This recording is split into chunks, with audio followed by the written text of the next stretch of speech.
Time to wrap this one up.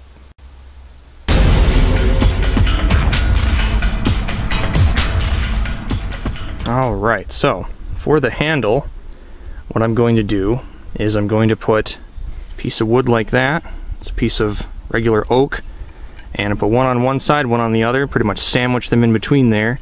I'm going to put a little bit of a point on this end right there, and then once I've got them the way I want them, I'm going to clamp them to the sword, and then I'm going to take my angle grinder with a flat disc, and I'm just going to freehand shape this down into the type of handle that I want.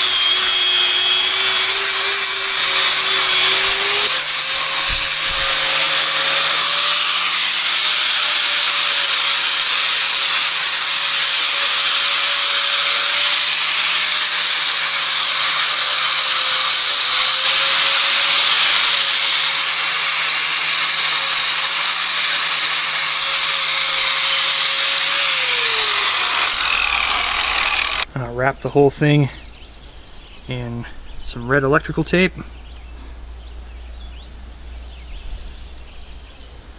and see how it feels.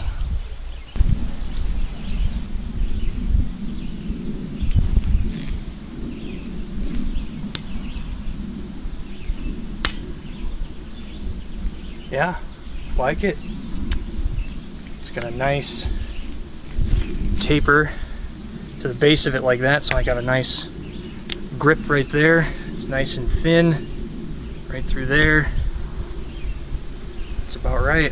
So for the next part, I've got the tip of these, a little bit of red spray paint on there, so that it'll be black fiber fix up to about there, so it'll have a little bit of a design right there that'll look kind of cool.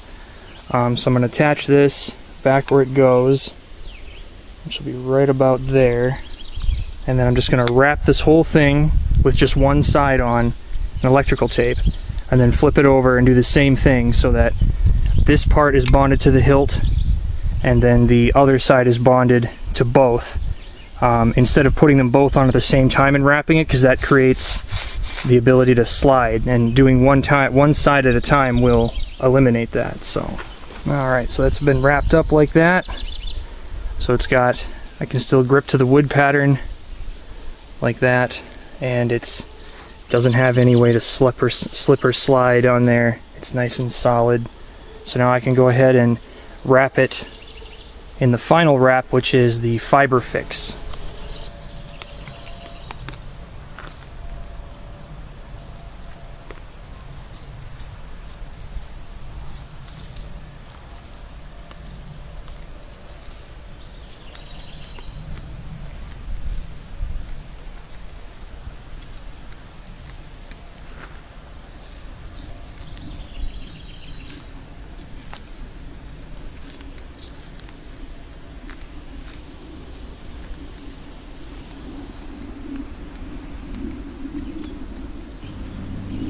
Alright, now that that's been wrapped on there pretty good, you can see how it's still got that little bit of a red right there sticking out, and then I've got the plastic or rubber wrap that's over top of it for the right where the grip is, so that you can have that be a little bit smoother, and then as it goes to the back it'll get more and more coarse as it heads towards the back. And you can see the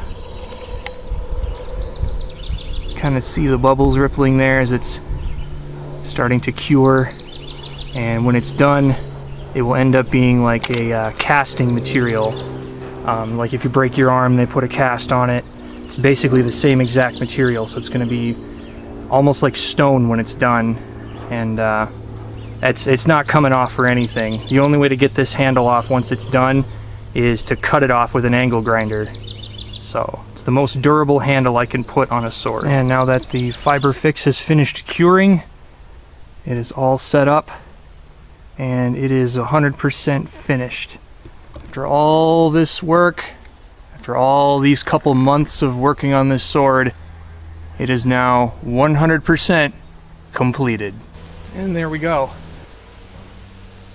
You know, through everything that I've done with this sword and through every other sword I've ever made, there's always that point where I look at it and I say to myself, you know, why am I putting myself through all of this?